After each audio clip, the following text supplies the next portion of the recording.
This podcast is brought to you by the Podtower, hosted by the Watchtower database. Visit youtube.com/thepodtower for informative, hilarious DC animation-themed podcasts and live streams every week. And check out the Watchtower database for DCAU video essays, timelines, fan theories, and more. And please, enjoy the show.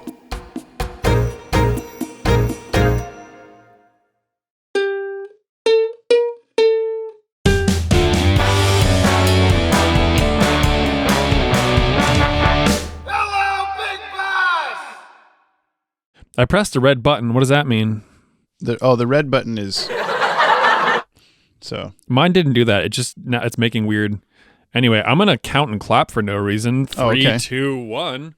What a weird thing to do in the middle of a normal conversation. I feel good about it. Like, I think I did the right thing. The decision, it just came to you like a... Nope, not gonna... I was searching for any button. Like some octavated mouth trumpets?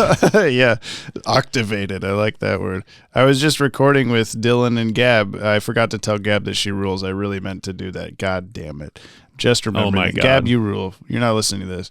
But I would thought for sure we watched Alien and Aliens, and I thought for sure that she was gonna at least not think one of them was a movie to watch before you die, if not both. And she surprised me. I'm not going to tell you why, because it'll spoil the podcast, but I had my hand hovering over the womp, womp, womp, womp button, and then I didn't have to press it, but then Dylan made me press it anyway. So I spoiled that part of the podcast. But Those are some spoilers there, Jamie. That's okay. I didn't say what happened exactly. It was a fun time. It was a good thing. Movies to watch before you die. Fun good time. .com. Watchtowerdatabase.com. New and improved. Squarespace. Not the sponsor, but I used it. The end. Great story. Welcome to the Jump on the Bat-Wagon podcast. This is episode 94, baby. Woo! A lot of episodes of this podcast. I'm James from the Watchtower Database YouTube channel. I'm here to show my good buddy Brian the entire DC animated universe from start to finish for the very first time in the controversial airdate order. 7:51 p. No. I'm Brian, so that he may view these shows the way human beings experience them in the far gone days of the 1900s. Yay. I recommend you watch today's DCAU episode before listening to this podcast to get the full experience out of our discussion. Brian can't recommend it, but I can recommend it. At the time of this recording, 7:51 p.m. How is it still 7? Wait. It's about to be 7:52 p.m. 3, 2, 1. Oh, come on. I'm usually good at that sort of thing. Just the mouth trumpets. Maybe. Superman the Animated Series is streaming on Max and available on DVD and Blu-ray. My other dog. 7:52. Oh, there it is. Yep. This is so like the way we're saying all of this. Someone listening to this for the first time, like, what in the fucking hell? I think they probably think that no matter what. Which is why we've been listening for the entire, the totality of this podcast are like, oh my God, what is going on here? Yeah, they've been listening for it's doing it for nobody, because even the people that have been listening forever are like, shut the fuck up, man. Just do the podcast. So many tangents, so much random shit to just talk. Tangents the podcast. Just do Superman. Today we're watching The Main Man Part 2. You guessed that Superman would break out of the thing and then reluctantly crouched at the starting line break Lobo out of the thing as well. Engines thumping, pumping and thumping in time. There you go. Something like that, yeah. Oh, God. Yes. And then I told you that he would use a space rhino to get out of there. This was written by Paul Dini, directed by Dan Reba, music Harvey Cohen, animation Coco Dong Yang, same as last time. Originally aired Saturday, November 16th, 1996. Skipped a week. 9 a.m. on Kids WB.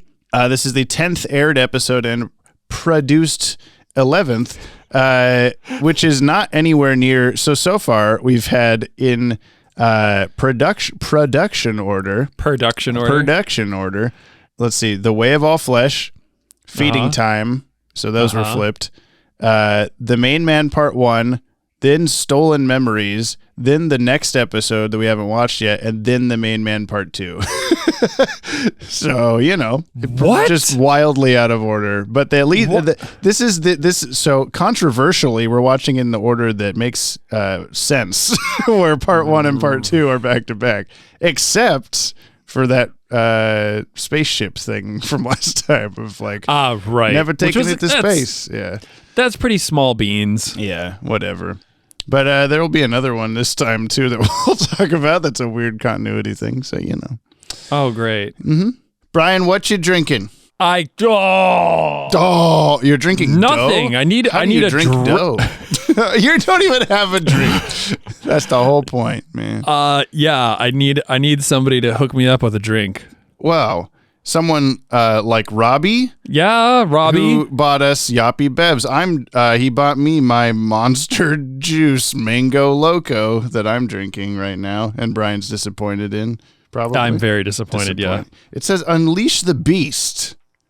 Okay, so just do it. You can do some push-ups? Did you know that the Monster logo is representative of the mark of the beast, 666, hell, that's the devil. That's 111. That's like 111. That's probably lucky or something. That's 111 layers of hell that you will go to. But Robbie bought our Bevs today, or Bev singular.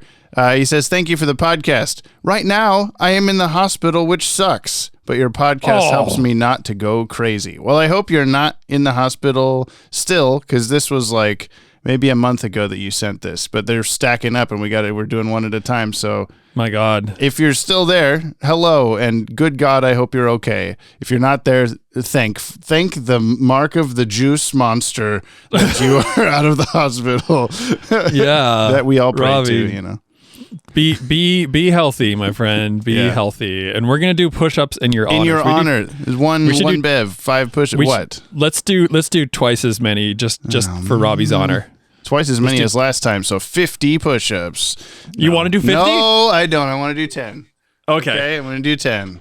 I'm gonna do them slower than Brian. 1, 2, 3 Jamies, 4 Jamies, 5 Jamies, 6 Jamies, 7 Jamies, 8 Jamies, 9 Jamies, 10 Jamies, 8, 9, 10. Woo, Robbie! All right. I did it, All Jamie. Right. I can't hear it. I don't have my headphones back on yet.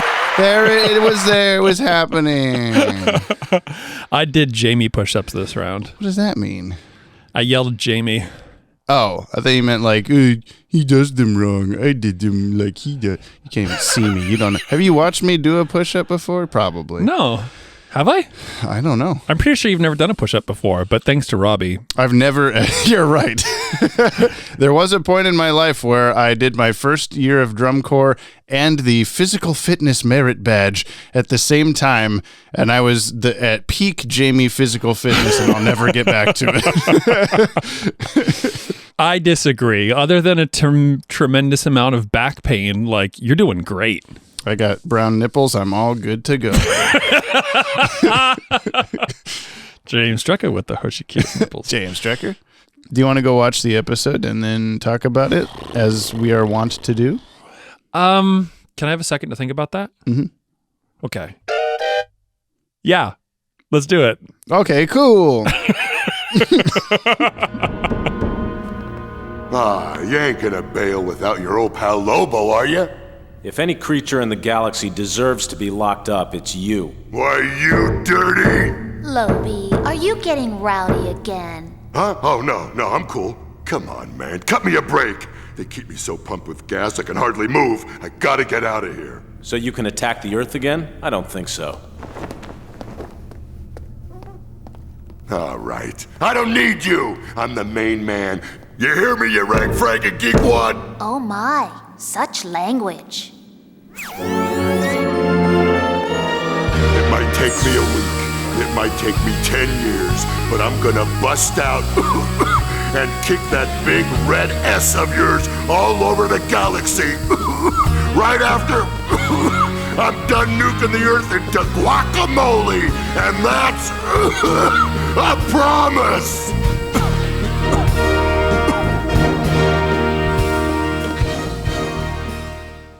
Yay. Yay. Superman. Oh, wait. What? I'm an idiot. Superman. I think my headphones are too loud. I heard that from the other room. Stop. The other room, meaning the other part of the one room. Yes. Well, can you like tell me what happened in this episode? can you like? Oh, what? Can you press the Sinyop Oh, I sure song can. button? Sinyop. If you're wondering, Sinyop, what you just watched, Or should have watched. take a listen to the synopsis, the short summary, which is sometimes kind of long. Ding. Bing. Google. Man, I was just complaining about Bing today. You were. What is there to complain about? It's the perfect system. It's the perfect Why does search engine. Microsoft keep trying to sell people on that? Like, it's way better than Bing. Look, we found these 5 people from the streets, and they totally said it looks better. Therefore, it looks better. You mean better than Google? Yeah, You said better than Bing. sure. Sure. My bad. All right. What happened in the episode? Okay, well, we start off the episode, and everything is exactly how we expected it to be from the last episode. And Brian's microphone came completely out of its stand for no reason. Dude, this is normal. What was the opening scene? Superman going, "Thanks for giving me my clothes back for no reason." Oh, yeah, you're right. You're right. Why did he do that? I don't know. It's a very like random thing. He could have been, I guess, just so he's not in that Kryptonian gown the whole time, but why not? You know, I don't know. Yeah. Kid turns on Kids WB and sees guy in Kryptonian gown and goes, "Oh, I must be, don't watch this, I guess."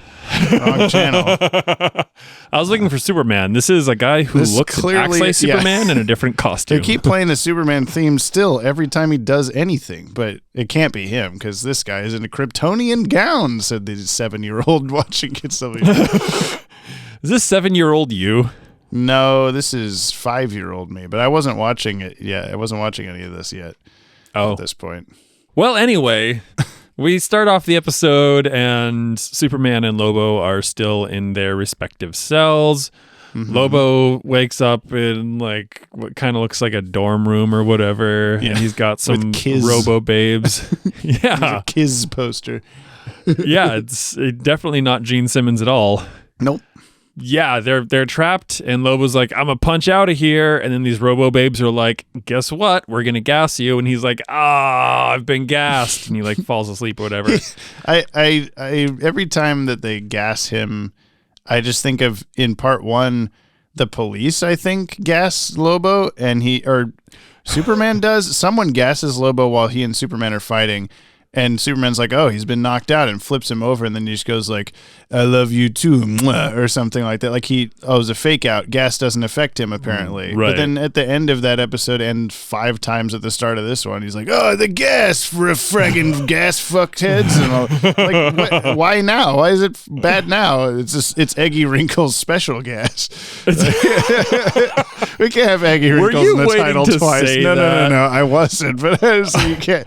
That's a really good title. Although I do appreciate, I guess it could if it's part 2, but I appreciated that you kept calling him that, and then the closing clip of the episode is like, "Hey, Wrinkles," blah, blah, blah. Like that's his name. He calls him Wrinkles like 6 times in this one too. Yeah, it's so good. Anyway. Superman's like, I've got a kind of reflective thing. I'm gonna annoy this 6-legged space rhino into charging into my enclosure here. You mean Rocksteady? Rocksteady. Rocksteady from the Ninja Turtles is in space. This was after we had stopped recording last time, and we had you're like, all I can think of is like, what's that guy from Teenage Mutant Ninja Turtles? And then we had a conversation that Bebop and Rocksteady in the DCAU was the Space Hog and the Space Rhino. And that's a good t-shirt idea. So maybe you'll see that. I don't know.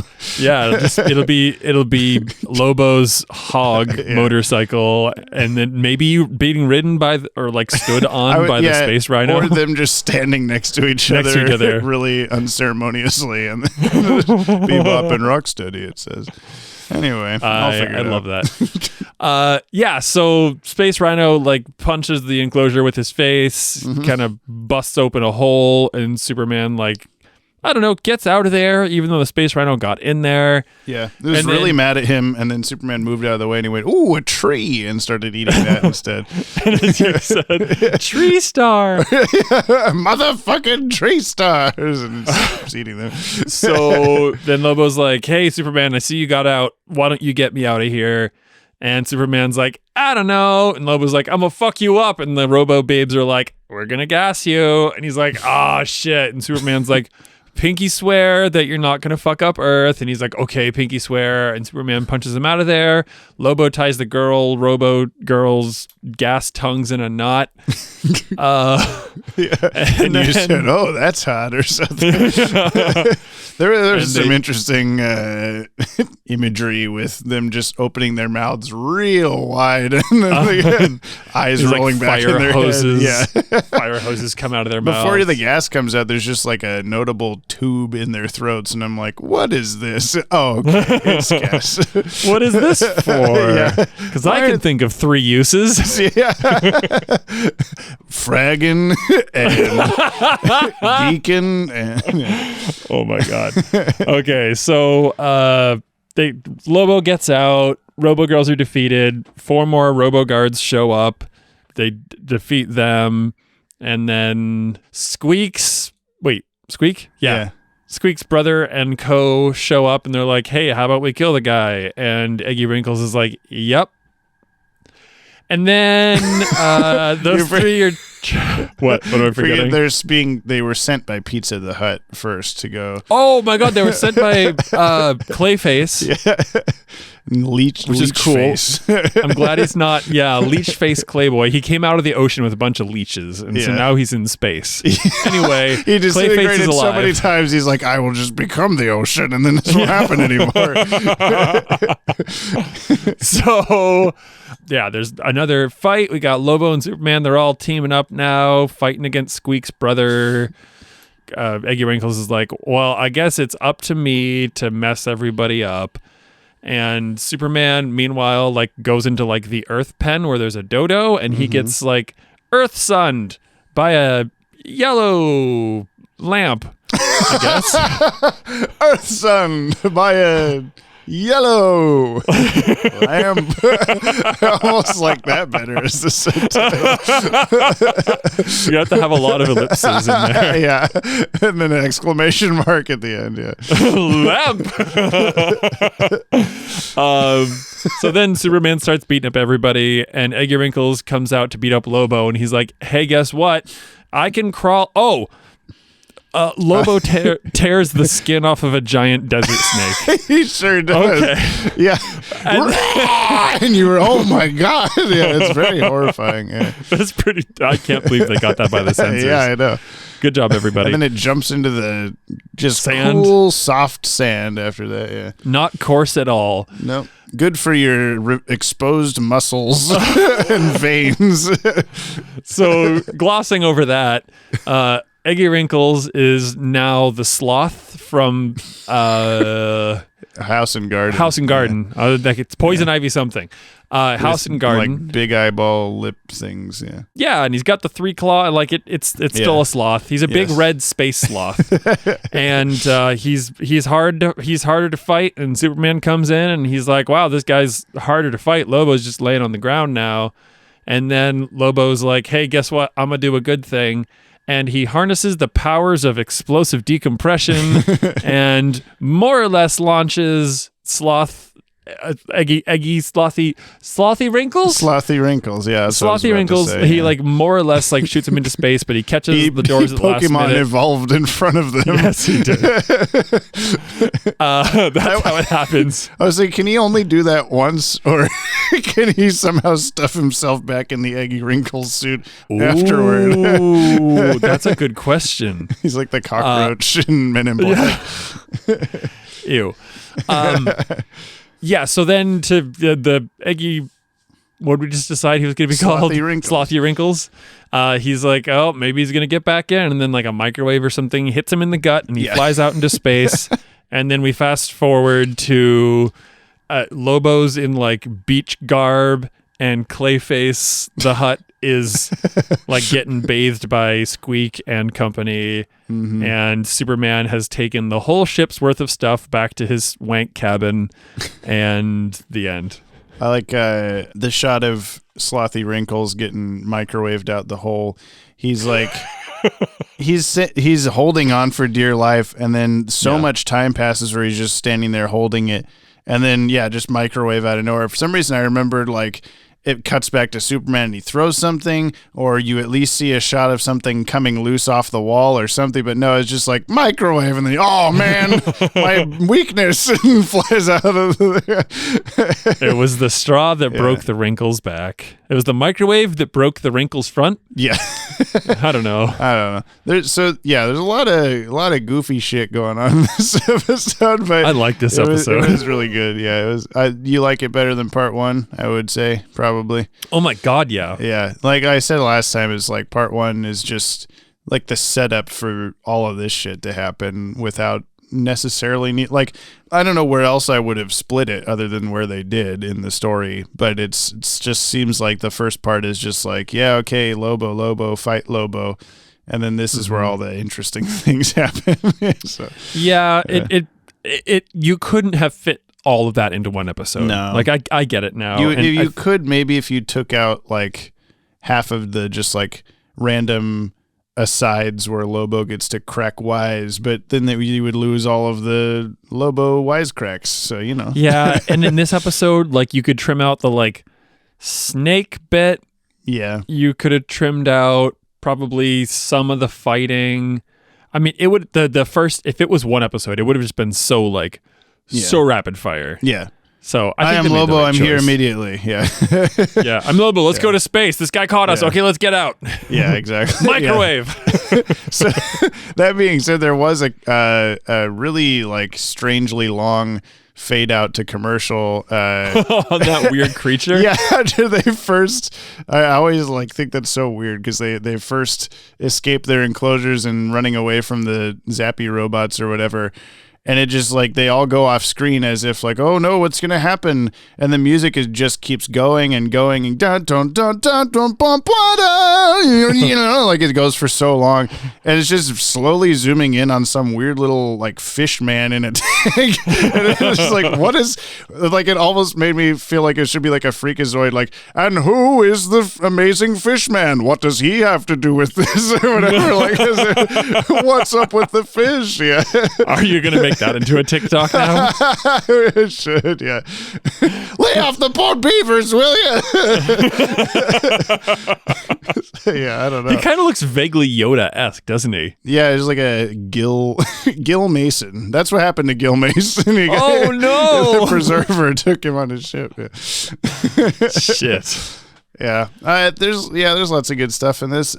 There's an episode. I won't give you the context for spoiler reasons, but there's an episode like that we'll watch in like 2 years that has a flashback to this episode, but it doesn't technically get anything wrong, but it recontextualizes some of the shots from this episode to make it like misleading. And what I mean by that, is it a Han shot first kind of situation? I mean, sort of, but because it's like, I mean, I understand they're trying to basically just tell you what happened in this episode really quickly. And so they skip like, oh, Superman laser pointer to Rhino to come charge the cage and then he escaped. Instead, they just show the shot where Superman punches Lobo out of his cage and have it back to back with him in his cell as if like that's how Superman escaped, was he just punched his way out. And it just like, okay, but clearly he didn't do that. Like there's a lot more to it or whatever. And then the same thing with them fighting Slothy Wrinkles on the bay, the hangar bay or whatever. When the microwave goes and hits him, it's like fridge sized in that, if I remember right. So it's like as if like they were like slightly retconning the moment to be like, that was a really small thing that hit him and knocked him out of there, like it should be bigger or something. This is what really happened, I don't know. Yeah, I mean, to be fair, that was like if it was a human scaled thing, it would have been like somebody holding themselves back, and then like, I don't know, an apple-sized object. Harvey Bullock walks in and flicks his toothpick at the preserver. And he, oh! That's what you get. And then we get to play the song. Fantastic. I forgot to tell you the official synopsis. It's one sentence. Oh, fuck. Superman and Lobo team up to escape the Preserver and a vile band of competing bounty hunters with their own vendetta against the quote-unquote main man. The end. Were they bounty hunters? I guess so. Okay. Who Sure. knows? Yeah, Emperor Spooge's bounty hunters. I like, what did Lobo, he said, like, I'm going to kick that big red S into the, or whatever. And you're like, oh, that was too close. Yeah, I'm gonna kick that big red S of yours all over the place or something. Yeah. They made some bold choices in this episode. Yeah. What was the other thing he said that was really, he said like robo-bimbs or something like that. I was like, oh, you almost said bimbo. And I feel like that you probably couldn't say that. So I don't know. You bimbo baggins. Bass stitches. Yeah. Yeah. Lobo goes up and punches the glass and it makes a big crack and you're like, oh, and then the robot girl like stands up butt first and you're like, oh. Just back to back.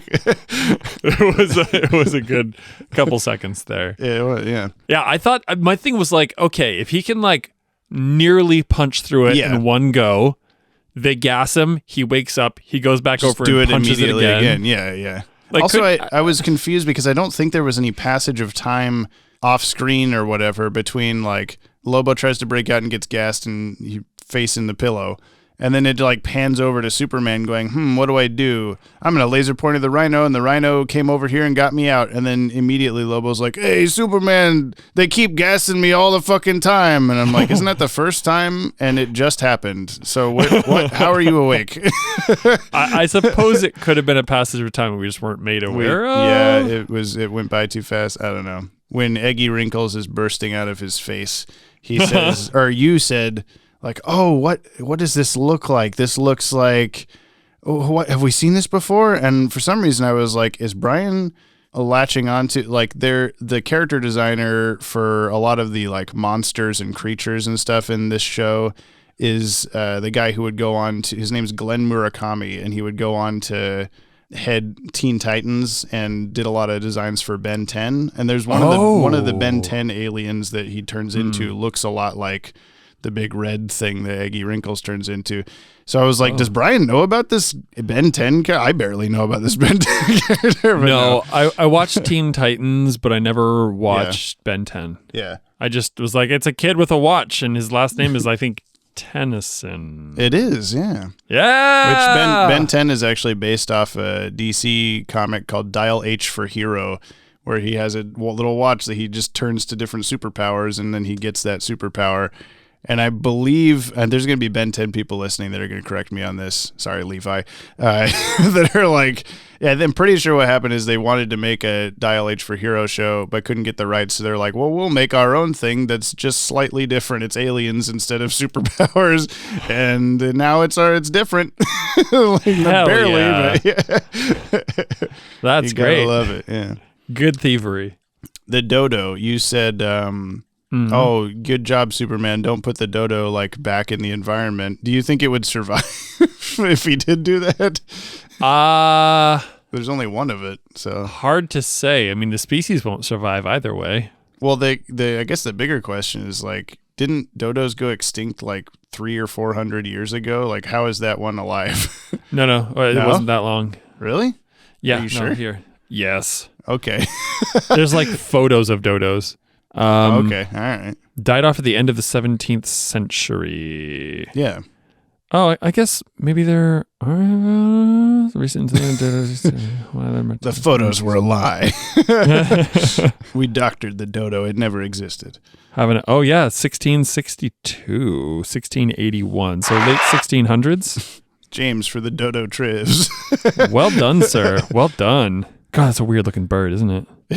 Yeah, I do like that when Superman first sees like a silhouette of it or something in the distance, and he's like, hang on, I'll be right back, I gotta get something. And then you're like, were we supposed to see something besides a bird? And I was just, no. And then I thought, because it's coming out of the bushes making like Donald Duck sounds, and I thought you were like, Donald Duck, like here to save the day? I honestly, I thought because I didn't know it was Lobo the silhouette. duck? I thought it was a I thought it was a crow because it was a bird in a tree, right? Oh, yeah. Maybe it was a crow and he was just like, that's the earth. But no, it couldn't be a... No. Crows aren't the last of, like, why would he have... No, I think it was just all black as like a don't see what it is yet audience or something. Dodos. And then the light swung and it was Batman shaped, and then it swung back and it was a dodo. No, we're not doing that again, Jamie. Hang on, I gotta get Batman. He's in, fuck it. He's just in a dodo costume. This isn't helpful at all. Wait, where is Batman in all this? Not in the Preserver's ship? I don't know. No, but I mean like Earth. Like he's on Earth. Gotham City. That's where he lives.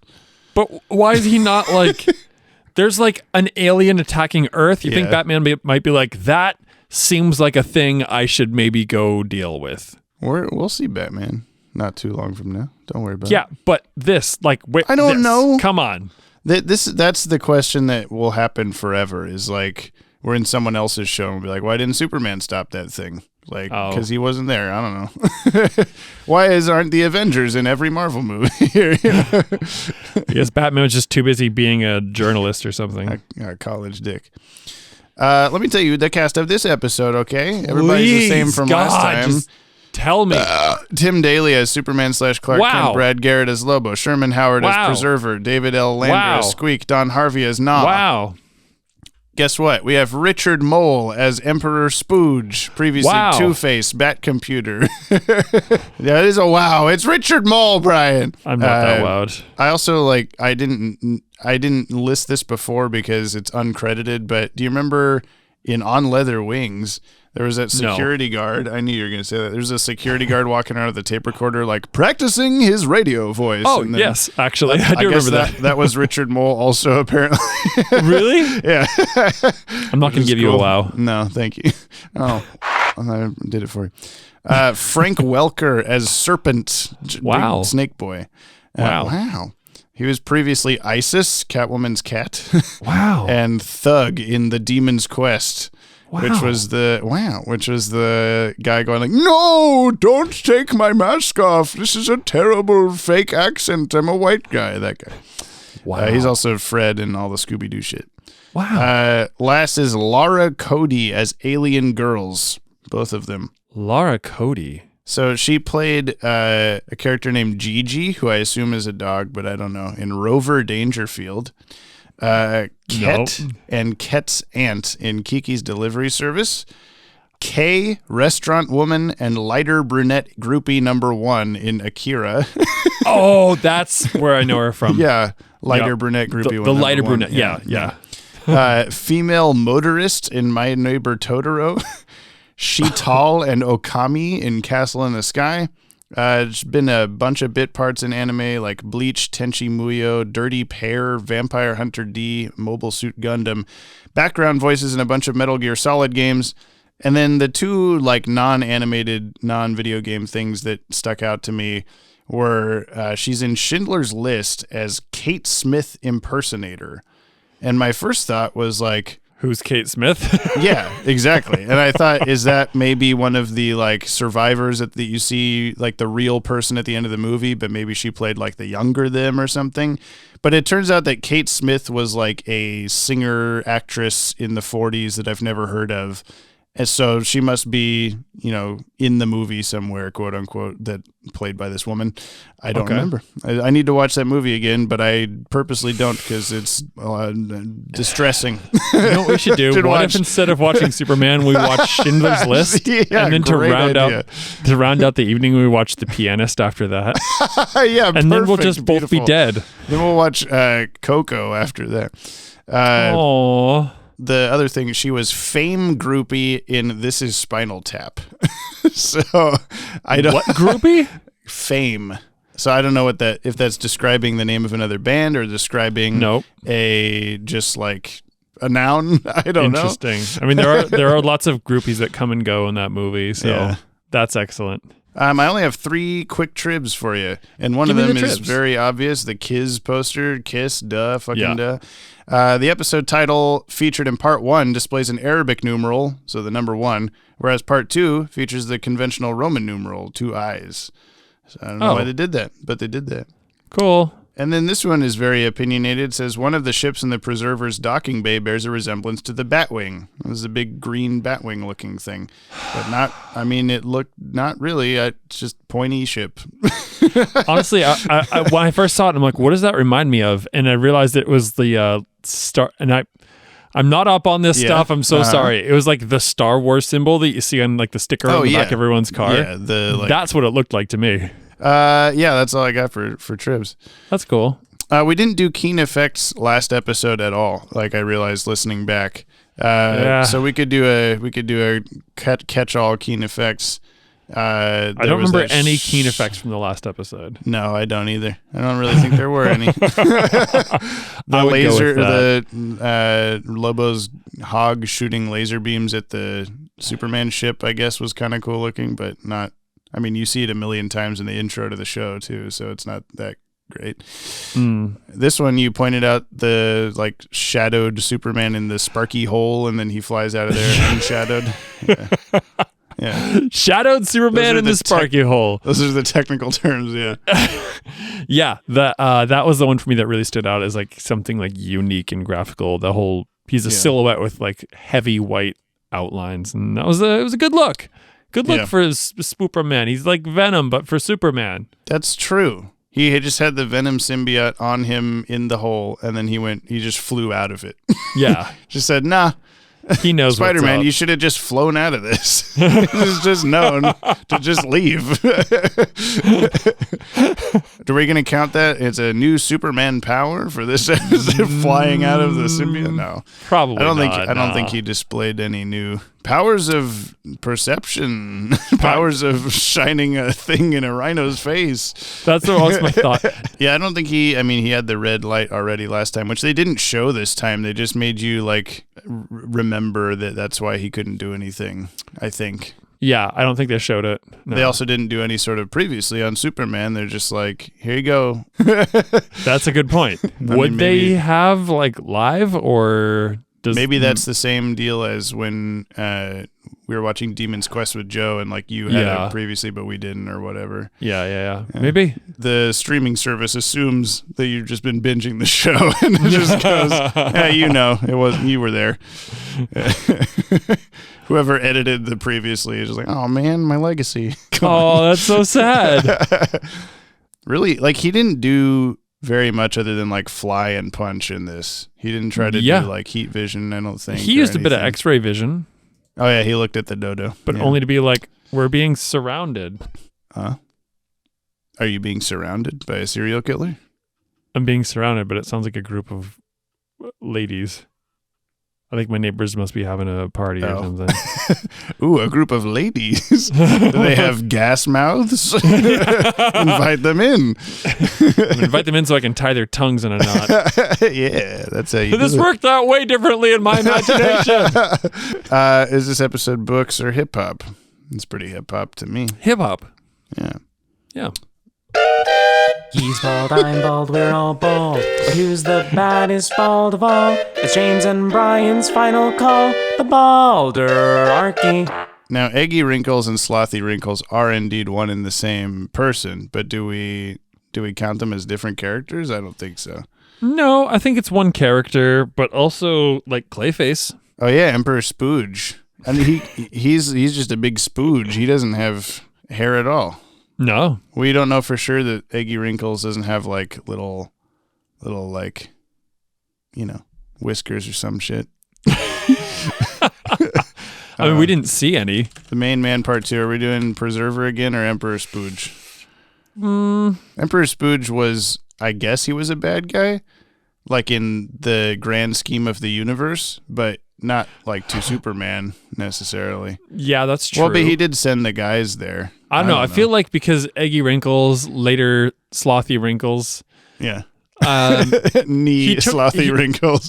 He took his He took his whole outside off. That seems kind of extra bald. But for that reason, the snake might also the snake, be... yeah. He's so bald, his skin is gone. Oh, let's give it to the snake. Yeah, okay. What was it? Serpent was in the credits was the name. Yeah, okay. Now we have more candidates at the end of the show. Great. Cool. All right. Top 10. We got to put it on there somewhere. It's going to go. Although we're getting to the end. Yeah. And to where we can actually start pushing things off. It'll go above part 1. I think it'll go above fun and games also. Is it better than feeding time? I think so. I think so too. Yeah. I'm going to put it at number 4. Damn it, Jamie. We're doing the same thing here again.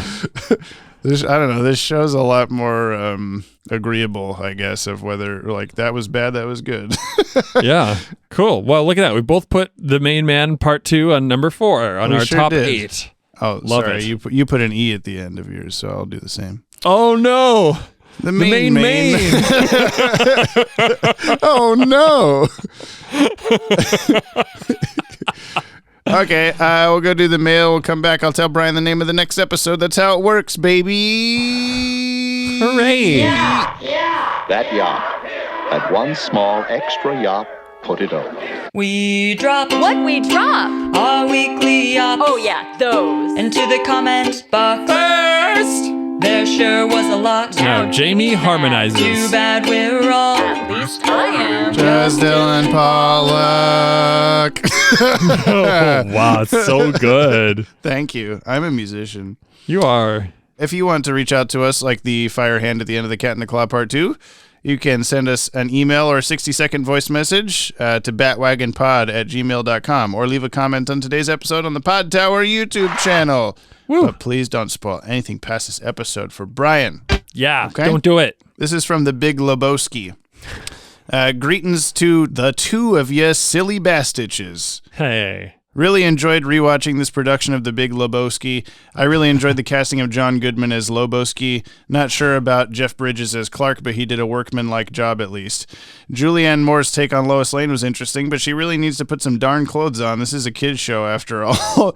Also, can't say I approve of that weird thing Lex Luthor was doing with the bowling ball hammock thingy. He seems to have been attempting and failing to convey some weird kind of perversion. Must be all the hair messing up the performance. We all know a Lex Luthor with hair never works well. Yeah. Oh well, all in all a decent two-parter, and at least we got a new petting zoo for the fortress out of it. No possibility of that coming back to bite us in the butt. No siree later. That reminds me that I completely forgot to talk about the weird continuity thing in this episode. So we had, in part 1, we had, hey, I've never tried to take this to space before, even though the previous episode, he did do that. So you're like, okay, so it's this one and then the next one. But in this episode, he has a fully established Fortress of Solitude that he puts all the creatures in. And then if the previous episode came next instead of previously, he would have been goes, there. I think this place had potential. What the fuck is the order of these episodes, Brian? I'm gonna dodge that question by saying, is one of Superman's powers architecture? Because who did this? Yeah, he like built the room. He put a computer in there too. There's a big computer in there with like with some kind of like climate control thing, because it's like jungle scenes in the Arctic, and like somehow the animals aren't freezing, and the wank of solitude is not. He's like not melting. You put all the animals, and you're like, he brought them to his wank palace or whatever, his wank cabin. They're gonna see him. They're gonna witness it all the time. But yeah, it's just like I mean, I guess in my head it makes more sense to go with the figure out how to go to space and then go to space, regardless of the Fortress of Solitude weirdness. Like him saying, "Oh, we've never done this before," and then the next episode he's just casually going to space. That makes sense, even though it means that he then had a fully stocked Fortress of Solitude full of animals, and then went there later and said, I knew this place had potential. Let me put this ball on a shelf. Keep an eye on this polar bear. It doesn't show any of the animals for some reason. But the reverse of that means that this place had potential, and then I'll put my animals in here later, which feels better, But then he can't go to space and then not go to space. It doesn't make any sense. That's pretty upsetting. Yeah. Why did they do this? How did they do this? I don't know. I guess I've just got questions. I'm confused, and the world is scary and scary. That's true. Right. Tell us the answer in the comments, people. This is from Jacob Alvarado. Hell yeah, Lobo. Hello, Bastich, Brian, and Jinkies James. Oh, yeah, they said Jinkies in this. They sure did. The tongue girls. I'm glad I wasn't the only one who thought Lobo looked like Gene Simmons. This two-parter has one of the best Clark Kent lines ever, then proceeded by seeing the whites of Superman's eyes, which I loathe. I thought Lobo was goofy when I was younger. As I've grown up, I've realized, yeah, he's goofy, but also a fun badass. The first part wasn't bad, but just okay. The second part was also just all right. Kind of felt like they wanted to have fun with crazy action all throughout this two-parter. That's about it from me for this week. Stay spoopy and yappy this Halloween season, y'all. Thank you so much, Jacob. You too. I will. You stay spoopy. This is from Ryan Hip. More like the lame man part poo. Am I right? Sure. Like zoinks, man. The wrinkles are too eggy. I can't take it.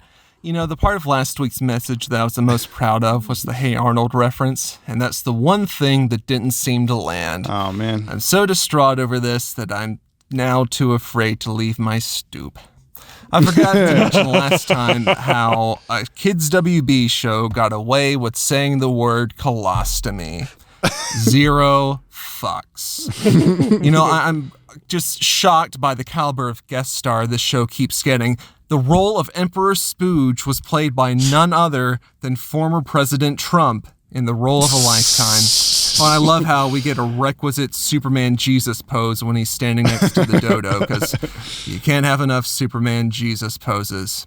Okay, I'm in a parking deck. It's almost midnight. Just got out of a double feature of fucking Exorcist 3 and The Lost Boys. So real quick, Prime Minister question time. Fucking Lobo's babysitting the Olsen twins. Who's the last one to die? Say bye. I mean, I would hope it'd be Lobo. But you never know. I got a cute smile. Lobo babysitting the Olsen twins? This implies that the act of babysitting in general is a fight to the death. I'd go with Lobo. Sort of. Also, Stoop Kid. What was that hair on the reference? Yeah, I wonder what it was last time. We must have just flown over our heads. We got Stoop Kid. We got it. Stoop Kid's afraid to leave his stoop. He sure is. This is from Brad. Comics are fucking weird. Bonjour, Ian and Kyle. I'm loving the Lobo discussion. Am I Ian because it's the last 3 letters of my name? And then Kyle because the last 3 letters of my name. I'm loving the Lobo discussion that's been going on and hearing Gregory's reactions to how batshit insane this character is. I guess you're Gregory now. Oh, so I'm just going to go ahead and trigger my own dopamine by listing the wackiest things Lobo's done. This is from comic books over the years, I guess. Compressed an entire city into a red-hot metal ball and ate it. Was banned from both heaven and hell. Adopted telepathic space dolphins. Became Archbishop of the First Church of the Triple Fish God. Killed the Triple Fish God. Is that the guy floating in the jar? Sent a bomb back in time that made the dinosaurs extinct. Punched a ghost. Punched his own comics creator. Made a giant... Oh, who just passed away, by the way. What the fuck? Keith Giffen. Yeah, he did a lot of cool shit. Made a giant green penis with a Green Lantern ring. Somehow lost a fight to Marvel's Wolverine. And killed Santa Claus in a ridiculously gory knife fight because the Easter Bunny hired him to. I'm not even kidding. Every word of that is true. That's just how unhinged Lobo is, and it's beautiful. Oh, and to follow up on that Rainbow Fingers Superman power, here you go. And turns out it's the firing tiny Supermans out of his fingers power. What is the... Why? It says... I'll have to use my new power. Now you'll be able to see it in action. See, a tiny replica of myself. The people who made that spaceship were very advanced in science. They must have developed a force that enabled them to project an image of themselves anywhere they wanted. And then he shoots it into the barrel of a tank, and that blows up. It's just a small Superman. So, you're able to project an image of themselves. Yeah. So, which equates to shooting a small image of you out of your own hand, I guess. And an image is nothing other than light transmitted to your brain. Don't think about it too hard. So I was right when I said it was like light or whatever. I don't think you said that. Scotty Cameron, the main man, it's with an E, versus Eggy Wrinkles. Hey, Yoppie dudes. Hey. I apologize for my absence. I definitely wasn't marathoning the Saw and Friday 13th movies to avoid watching the main man.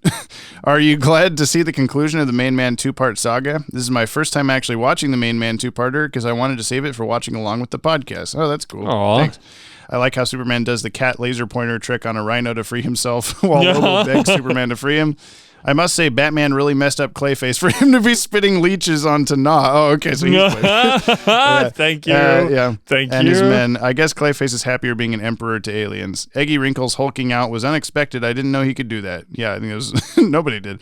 Lastly, Jamie, I'm willing to beam myself over to Eugene, Oregon, Big Bus, Oregon, to watch Saw X with you and wait to hear the incorporation of Zep X in the film's climax.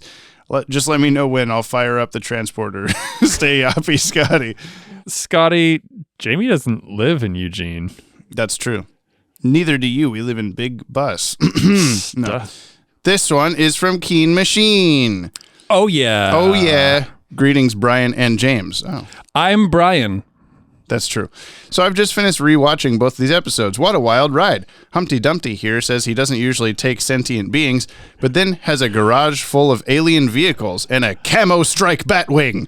So something doesn't add up. Is he the last of his own kind, and that's why he's collecting other species orphans because he's lonely? Oh, that could be deep. I mean, I'll say we never see another Eggy Wrinkles in the DCAU, so who knows? Oh, shoot. Also, why does Lobo's containment just look like an edgy teen's room from the 80s? Was everyone on his home planet as wild as he was? Maybe they don't have anything to go off of. I don't know what your room was like. You blew everyone up. That's a really good question, too. Yeah. He looked like Gene Simmons, so I just put him in the Gene Simmons room. I already had it whipped up for Fish Boy number 17, but he's there. Loved the Clayface cameo.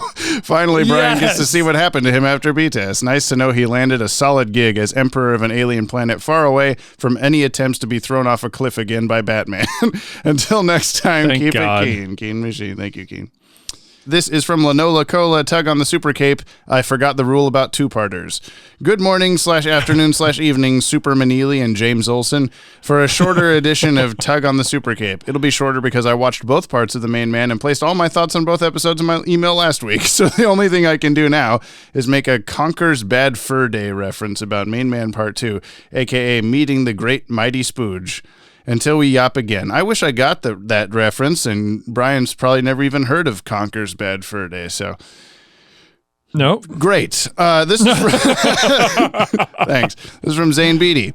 Lobo Spring Break 1995. Ah, yes. It says, for who asked how big is Lobo, it's a, which was Ryan Hipp. It is a comic cover where the barcode is covering Lobo's dick. Oh boy, is it ever. He's got 2 Robo Bims with him probably. This is from Lobo Fanboy 420. 2 Lobo episodes for me. Hello, Rose and Max. I said Rose's name first this time. I can't believe I've been Max is directly under my feet. Rose is in the other room. Oh, he's first right now. You're first in someone's heart. You play Superman the Animated Series streaming. I can't believe I'm been such a good Lobo Boy fanboy 420 that I earned 2 back-to-back Lobo episodes. The wonders truly never cease. Insert seamless transition to review. Oh, it's hang on. Wow, this is pretty seamless. So seamless that I don't it sounds even like this. I don't see a seam. You didn't see the mliss. Turns out the egg guy was yoked. God damn it. Do you think the egg guy knew certain things about these people he's captured in order to design their enclosures, or did he make wild assumptions? Yeah, who knows? This guy looked like fish. Put him in water. Oh, he didn't breathe water, actually. I mean, he knew this guy looked like an 80s teen. Oh, yeah. He's doing great. He is, yeah. Well, we didn't talk about that with Superman's enclosure, is like he's just got like rock.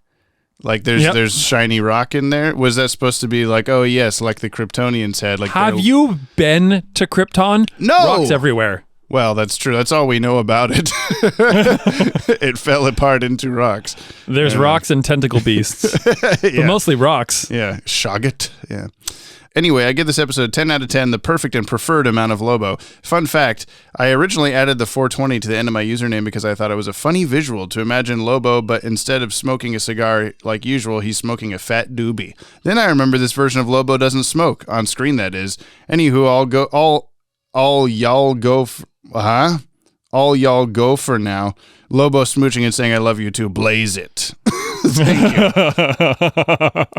Dylan Pollock, The Main Man Part 2 Electric Boogaloo. It's time for the Thoughts of the Week from Dylan Pollock on The Main Man Part 2, or Superman and Lobo in We Broke a Zoo. So how many times did Superman have to watch Lobo shtup those robots, you think? Because I imagine there was a period of time where he was just into the robots.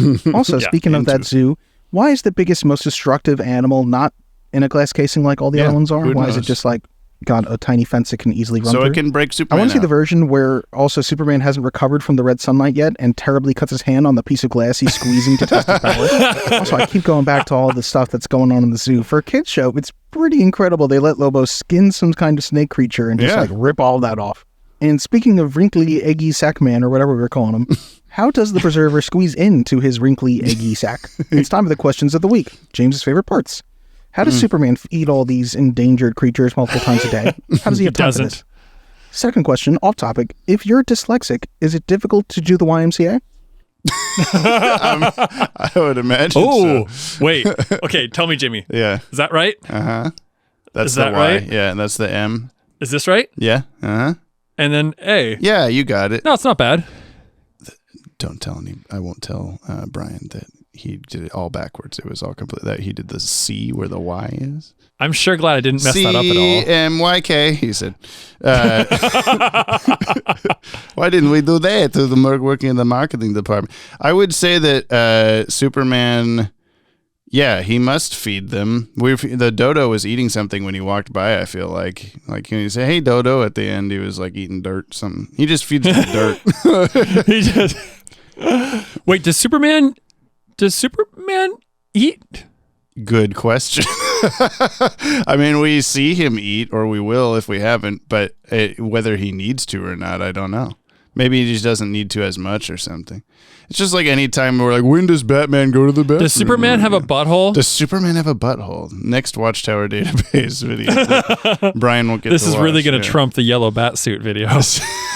You know, did I tell you that we had a video pass it finally? I saw your wherever it was. Yeah. Social media post. Yeah, they're like, please stop. He's already dead. Yeah. Yep. I was just, you're just giving me topic ideas for videos that you'll never get to see. Therefore, you're just sabotaging the channel by like, you should totally do this one. Does Superman have a butthole? Oh, I can't watch it. Oh well, you know. Honestly, though, like, I bet if you just like. If you made a 3-second video, it's like, does Superman have a butthole? No. And then that was the end of the video. Like, you'd probably get 1 million views. We thought about doing that for the Teen Titans Will It Cannon, where I just walk on screen and say the intro and then just go, no, and then walk away. I mean, YouTube shorts, you still could. Yeah. And just do well, clearly in episode 46, you see his butthole. Yeah, so yes, he does have a butthole. I wonder what episode 46 actually is. Superman's Dark Secret. Superman's Starfish Surprise. I think we're just making up subtitles for later podcast episodes. Episode 46 production order is called Absolute Power. So I would rank that we might see his bubble there. Oh, I can't wait. Joshua Palmer. Hey there, my sloppy yoppies. This is a new person. Welcome. I've been listening to Yop Guys for a while and love the Yopcast. I'm a music producer, but you already have songs for everything, so I prayed to the one true Yop on what to do, and Yop plopped an idea in my head. I don't know how often I'll be able to do this, but here is Brian's prediction of what The Main Man Part 2 is put to music. Oh boy. Okay. 4, 1, 2, 3. Yo, it's Superman, he's locked up in a cell, he whistles. Hey, yo, Eggy, you looking really well, you looking really fine. I think you're in luck. If you let me out this cage, you and I can frag. Eggy's like, holy shit, what a miracle is this? He let Superman out so they could have a little kiss, but Superman need him right between his legs. Now Wrinkles can't tinkles cause he's got broken eggs. That was amazing. Okay, so you're gonna mail me that file, right? Yeah, of course. That was awesome. Yeah, thank you. Oh my god, what an Wrinkles intro! Can't tinkles was the best part, I think. I want to know what you're doing your music production on. Yeah. You don't know how often he'll be able to do that, but you have to do it every time now. Sorry, I don't make the rules. Oh my god, that was wonderful. Thank you. Jump on the Bat-Wagon, episode 93. Comments from the Podtower. The Main Man, part 1, or Eggy Wrinkles' personal zoo. Why do we have such talented listeners? We do, yeah. It's like I take it for granted now, almost. Every other. I want like everybody's special talent. Need to like get everyone together for a band or something. Yeah. Oh, I was gonna say, I mean, just whatever, musical or not. Yeah. And I just want Ashley Touchin to be on the very top of the list with like Australian as the talent. Yeah, he is Australian. This is from LexCorp Cares. Here I am having a normal day at work when Superman and his biker gang affiliate crashed through our office. We weren't even doing anything evil this time. Not that we ever do. When I went to check in on Mr. Luthor, he seemed very distraught, screamed for me to get out, which of course is his fun little way of telling us we have the rest of the day off and should take some time outside. So thankful to have such a wonderful employer. Banana Boy says, okay. Okay. Carly Barrett. Part 2 is so disappointing because Superman ends part 1 in a Kryptonian costume, straight up looking like a kilf. And in the next episode, he's randomly just original recipe Superman. We were robbed. Foul on the field, illegal costume change. Yeah, I don't know why. Can we talk about this kilf? The kilf, yeah. Oh my god.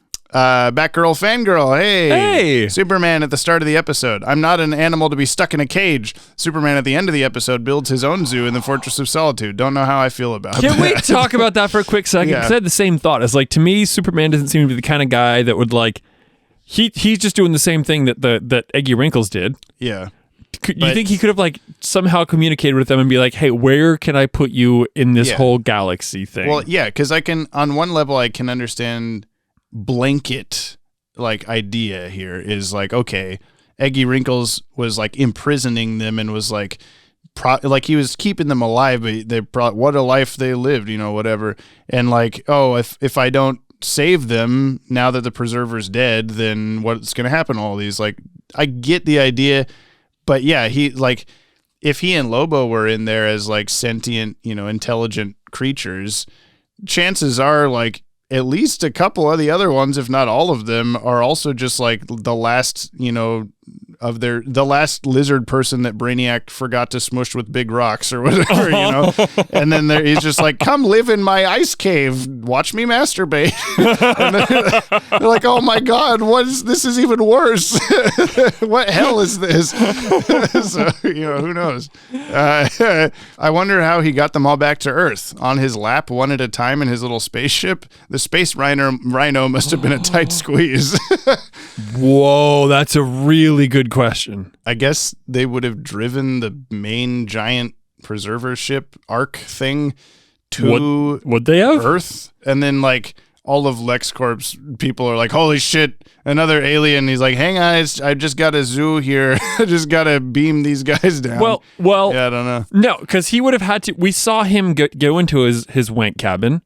Yeah. He like dives through the Arctic Ocean. That's true. He had to carry them and all then comes underwater. Back up. Yeah. How do we know these things aren't Hold your breath, Dodo. Here, Mr. Polar Bear, Mr. Wiggles, can you please put this Dodo in your mouth real quick and swim him into the... Oh, no, Mr. Wiggles, what are you doing? Well, also, like, how do we know that they're not... Oh, God, what was the M. Night Shyamalan with the Joaquin Phoenix baseball player? Signs? Yes. How do we know that they're not like science aliens? And Superman's like, we're just gonna fly into this really cold ocean real quick. Oh fuck, you died. Yeah, well, that or that any of them aren't like the most like dangerous alien in the entire universe, and he's like, come live in my house, it'll be fine. That's a good point too. He's just assuming that all of these creatures are like dodo brained level fish people that don't need to do anything but float in a 3-foot diameter jar for the rest of their lives. It's a weird move. Yeah, I mean, it's played off as very like benevolent and stuff, but he's just, you think about it for longer than 5 seconds. It's like, what is going on here? Yeah. Speaking of the space rhino, everyone gets a high-tech enclosure, and it gets a little wooden fence. Yeah, I was thinking about that.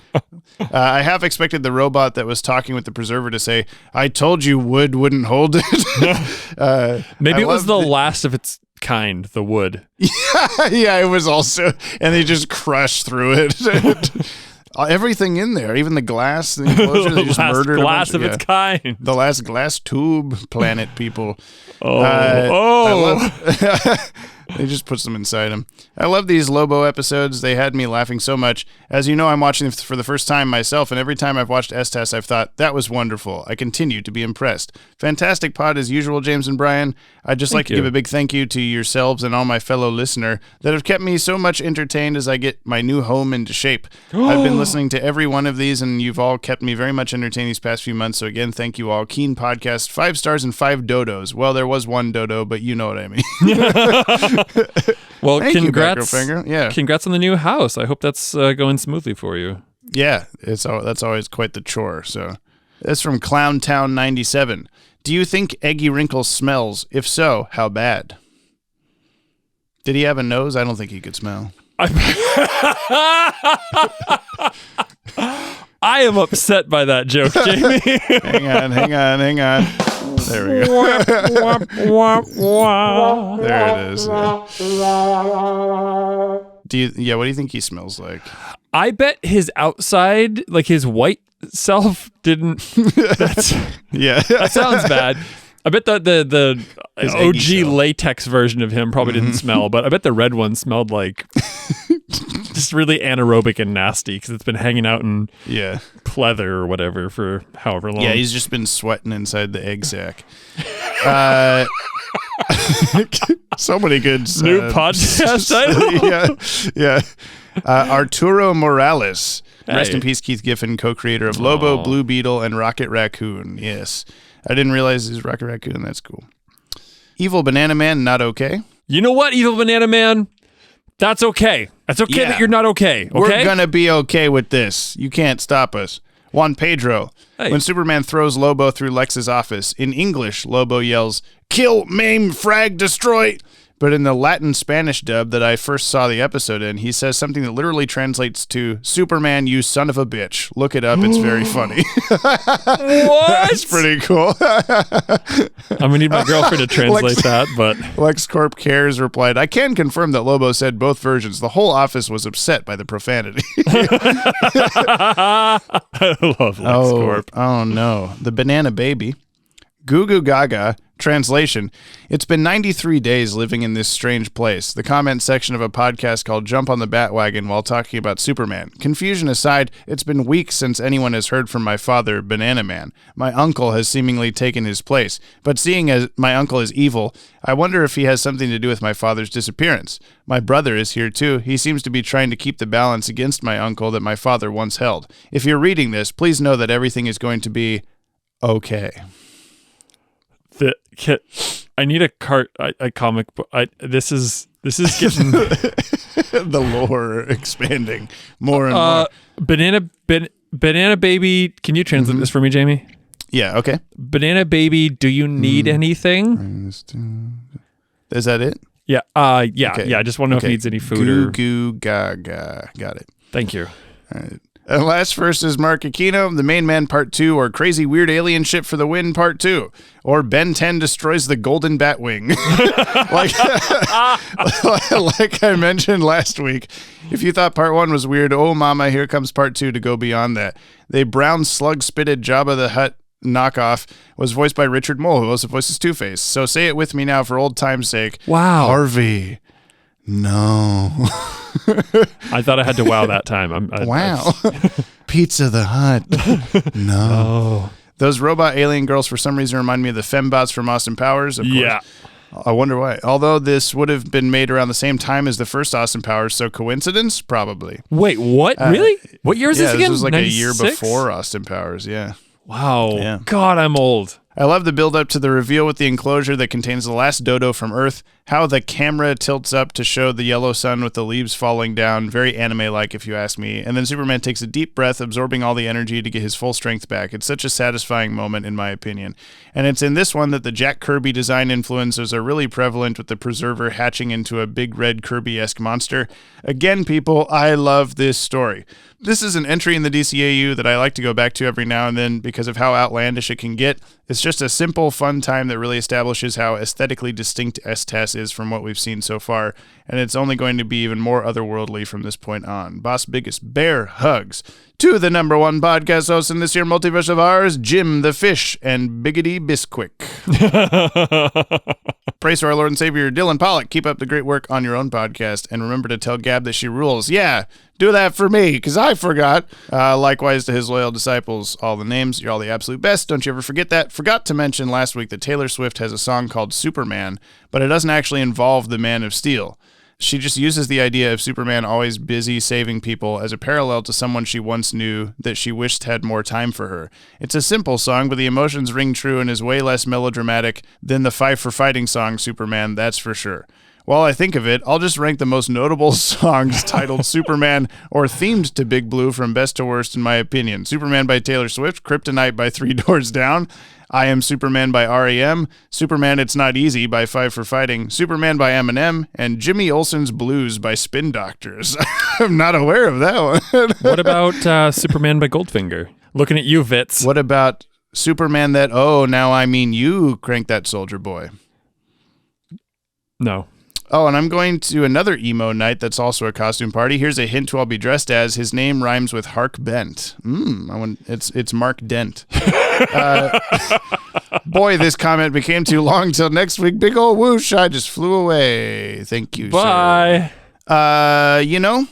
I do. That's the end of the podcast, I think. Wow. This is where I tell you the name of the next episode, and you try to guess what it's about, and you always have the best guesses. I'm really good at this. Well, this next episode is called My Girl.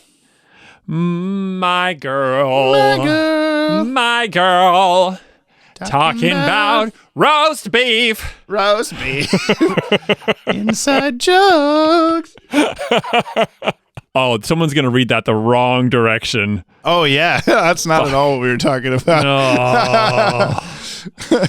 I don't like that. Hose tongues.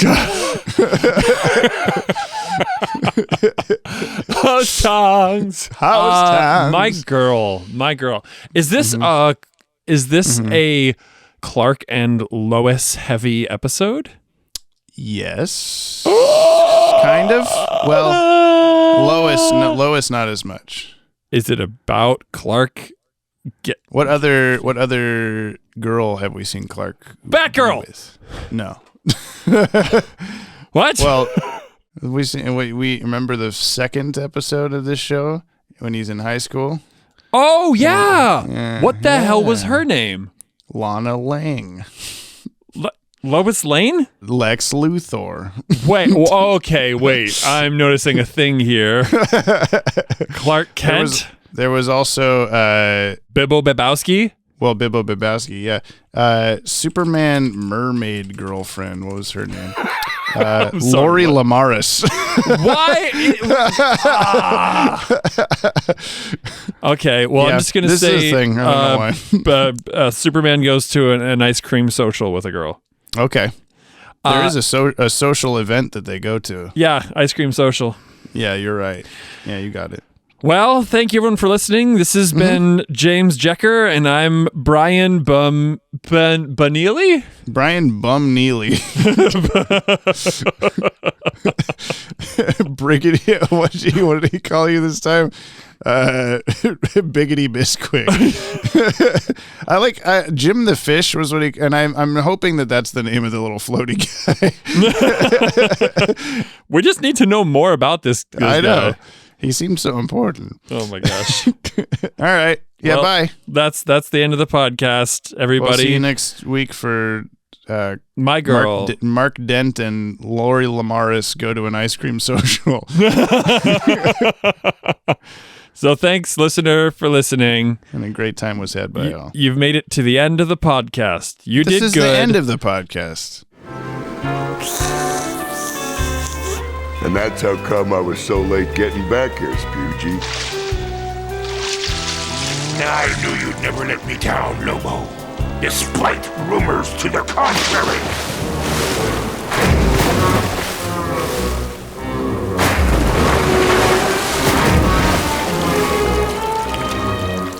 But what about Superman and the rest of those creatures? That's the weirdest part.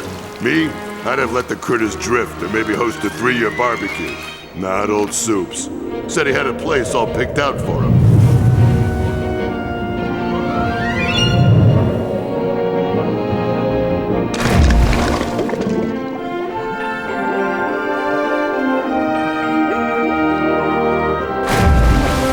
The people who didn't make it to the end didn't make You're it bad. as far. They're bad, but you made it this far to the end because this is the end of it. This is Right. good. You did good. We did great. All the way. You're like here and progressing right towards the end, which is coming up like 7 minutes from now. We're going to be at the end. And you're good. We're so close. You're so close. We're a full 400 seconds away. Okay, I'm done. Bye. I guess that boy's just a sucker for hard luck cases.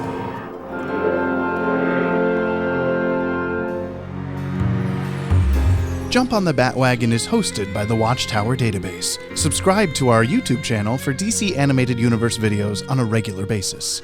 This podcast is edited and produced by yours truly, James Strecker. Musical themes by Kimmy, Cooney Phoenix, Viltsu, Eric LeBeau, Jordan Blumen, my mother, and of course, my smooth co-host, Brian, brother Broderick Meneely. To buy us a Yoppie beverage and hear your name read in a future episode, or to nab yourself a Yoppie Dude t-shirt, please visit the links in today's show notes. Thank you for supporting the show. You can hear more on today's DCAU episode by checking out our friends over on the DCAU Review and Timm Talk podcasts. Please leave us a 5-star review on your app of choice. You'll damn well hear it read on the show. If you'd like to reach out to us like the fire hand at the end of The Cat and the Claw Part 2, you can email batwagonpod@gmail.com or leave a comment on the Podtower. New episodes of Jump on the Bat-Wagon are released Fridays on all your favorite podcast feeds and watchtowerdatabase.com. And we'll see you next episode, same PP time, same poo-poo channel.